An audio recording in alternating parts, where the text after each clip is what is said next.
said yesterday that Derek McInnes will, he shouldn't just be absolutely guaranteed that he'll accept that Hearts are, going to have to. He's going to have to hear what Hearts likes. I'm sure he will. I think at the end of the day, this is the right job at the right time for Derek McInnes. But what's interesting is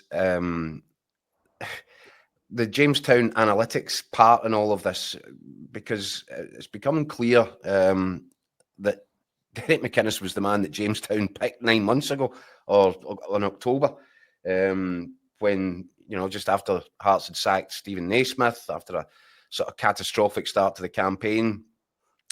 And for whatever reason, Hearts chose not to go down that route, and they went for Neil Critchley.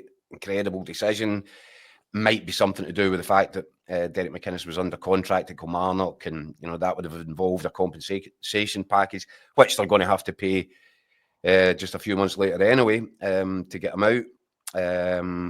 But yeah, I think that's interesting, and I think where it's really good news for in terms of the relationships behind the scenes. If Tony Bloom gets through the door at Hearts, and obviously he's offering just under £10 million for 29% stake in the club, he's going to have, Derek McInnes is going to have a big ally in Tony Bloom. If Tony Bloom's Dolphins have twice now come up with Derek McInnes' name in the space of just a few short months.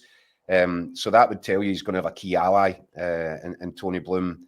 And it does feel like an exciting moment. Big changes on the way. And I think that, Derek McInnes will know at this stage in his career, Hearts have the potential to be the third best club in Scotland. I don't think there's any doubt about that. He managed to make Aberdeen and involve them in that argument. But I think, especially with if the door is opened and Tony Bloom is welcomed in over the threshold, Hearts are going to be in a really strong position. And Derek McInnes, they're going to have an excellent manager. So, if Jamestown Analytics selected Derek McInnes 9 months ago, it kind of begs the question, why didn't they go for him 9 months ago? Well, Jackotown Analytics discovered that was the best solution for the problem back then. My computer isn't that super. So you would have thought it does make sense that, of course it makes sense. It was the obvious one. But I can only guess that because of contractual situations or whatever else, they chose to go a different path. I'm sure that Critchley's name must have been high up on the programming or the algorithms as well, and maybe it was just an easier fit, and it wouldn't have involved having to pay a compensation fee. But that's kind of short-sighted, because what they've had to do now is sack Critchley, pay him up to go, and now pay the money to Kilmarnock for a compensation package. So sort of false economics there, isn't it? Go on, Scott, sorry. I'm just going to say the key thing here, and Jacko's touched on it, is I think it would take a lot to get Derek McInnes away from Kilmarnock. And we know Kelly are a massive club, but he's got such a good relationship there with the owners, Billy Bowie. He's got autonomy at the club where he's in charge of pretty much everything.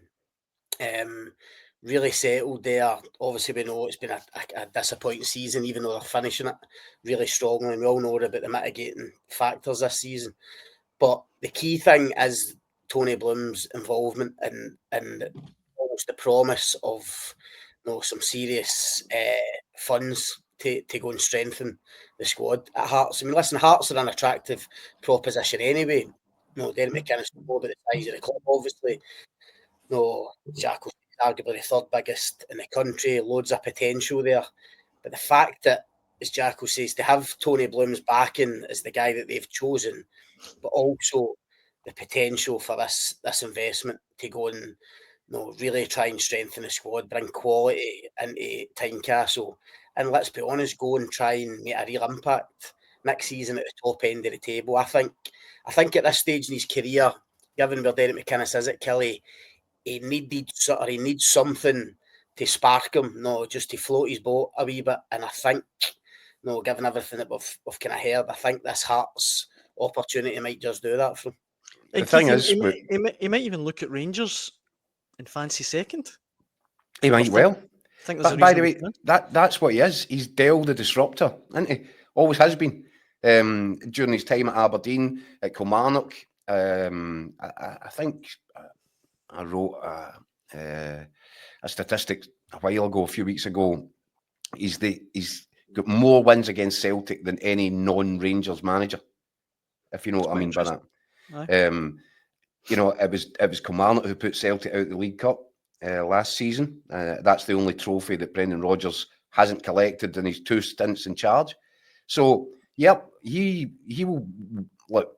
First things first, establish Hearts as a top 6, you know, club, a genuine force again. That'd be the first objective. But oh yeah, he will 100% believe that he can have a wrestle with Celtic and Rangers next season.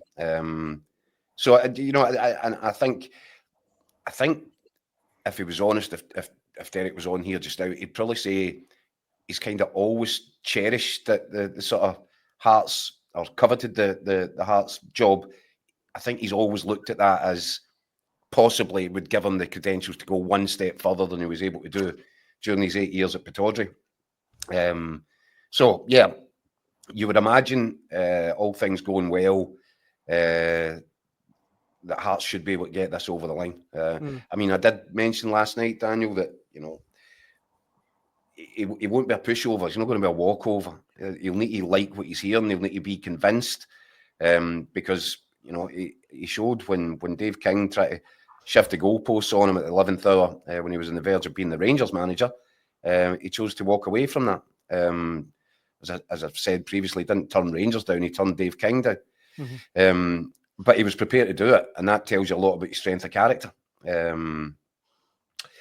So yeah, on this occasion, I think the kind of news that Tony Bloom's algorithms have now come up with his name twice, I think that helps sweeten the deal in terms of what he's going into. And yeah, I would expect this. I would expect this to get done. I wonder about the timing. I wonder if Derek McInnes, for example, wants to take some of his backroom team from Kilmarnock. Is Billy Bowie going to allow this to happen?